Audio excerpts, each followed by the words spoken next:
বাংলাদেশ বাংলাদেশ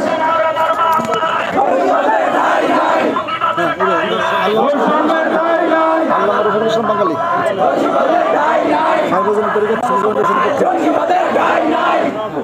এখন আপনাদের সামনে মূল্যবান বক্তব্য পেশ করবেন সার্বজনীন সুবিধা ফাউন্ডেশনের পক্ষ থেকে আল্লামা রফিকুল ইসলাম বাঙালি সাহেব। আপনাকে 3 মিনিটের মধ্যে বক্তব্য শেষ করার জন্য অনুরোধ জানাচ্ছি। অনেক বক্তা রয়েছেন আমাদের। আসসালামু আলাইকুম ওয়া রাহমাতুল্লাহি ওয়া বারাকাতুহু। আমি খুব গর্বের সাথে বলতে চাই, আজ আমরা সার্বজনীন তরিকত সুন্নি ফাউন্ডেশনের আয়োজন করেছিলাম। ইতিমধ্যে আমাদের ছাত্রপন্থী তরিকত তারা আমাদের সাথে অ্যাড হয়েছে, একমত পোষণ করেছে। এখন আমার প্রশ্ন আপনাদের কাছে, আমরা কি সবাই একত্রিত হতে পারছি কিনা? আমরা কি সবাই এক পোষণ করতে পারছি কিনা? আমাদের কি একমত আছে কিনা? আমরা যে কোনো সময় যে কোনো কারণে বাংলাদেশ অন্তর্বর্তীকালীন সরকার পক্ষ থেকে ওয়াদা রাখা হয়েছে যে এই দেশটা কারো বাপের না।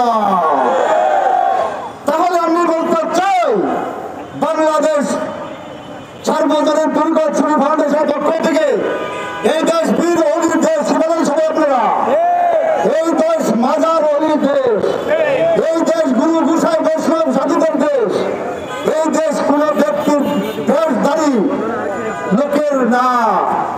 আমরা এলমে শরীয়ত, এলমে তরিকত, এলমে হাকিকত, এলমে মারফত 5টি স্তরে ধর্ম পোষণ করি আমরা। কি বলেন সবাই আপনারা? আমরা কখনোই শুধু একটা মারফত করি না ইনশাআল্লাহ। আর যারা এই দেশে শুধু শরীয়ত করে তারা কিন্তু 4টা থেকে বিরত রয়েছে।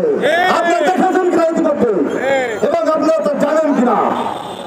তাহলে আমি বলতে চাই, এই দেশটা যেহেতু সবার, প্রত্যেকটা নাগরিকের এবং প্রত্যেকটি অলি আউলিয়াদের, প্রত্যেকটি আমাদের গুরু গোসাই বৈষ্ণবদের, তাহলে আমি বর্তমান অন্তর্বর্তীকালীন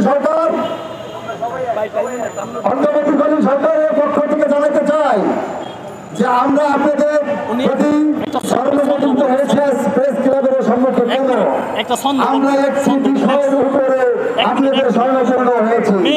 সেটা আমাদের ডাক ছিল কি, আমাদের বিভিন্ন জেলায় মাজার ভাঙচুর করা হয়েছে, খানকা শহীদ, দরবার শহীদ, অগ্নি সংযোগ করে দেওয়া হয়েছে। সেই প্রতিবাদে আমরা আজকে রাস্তায় নেমেছি।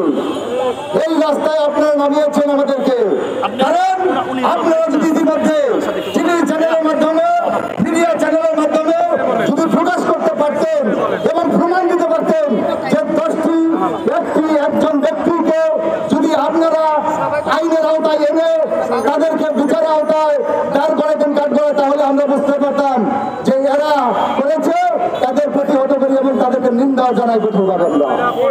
কিন্তু সেটিও আমরা বাংলাদেশ অন্তর্বর্তীকালীন সরকারের কাছ থেকে পাইনি।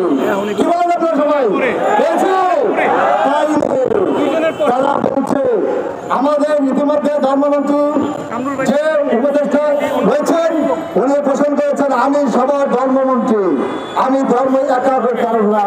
কারণ সবার যদি হয় তাহলে আমরা কি বুঝতে পারি, হিন্দু বৌদ্ধ ধর্ম, হিন্দু বৌদ্ধ খ্রিস্টান উপজাতি মুসলমান আমরা পরিবর্তন যারা আছি সবাই মিলে তার কাছে আপনাদের সমান দেখানোর কথা ছিল তার, কিন্তু আমরা তার কাছ থেকে সেটা পাচ্ছি না, আশা করছি না। আমরা সবাই কি বলেন? তাহলে কি হবে?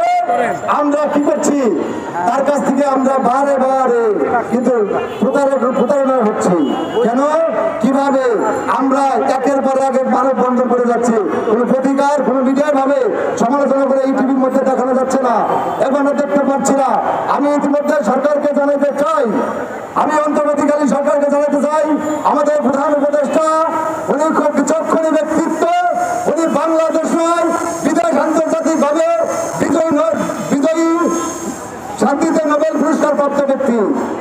অবশ্যই তার কাছে আমি বিনীত অনুরোধ জানাবো যে আপনি এই বিষয়টি আমলে আনবেন, নজরে দেখবেন এবং প্রত্যেকটি টিভি চ্যানেলের মাধ্যমে, সাংবাদিকের মাধ্যমে, এই মিডিয়ার মাধ্যমে প্রচার করে দেবেন যে কারা করছে তাদেরকে প্রতিহত করেন।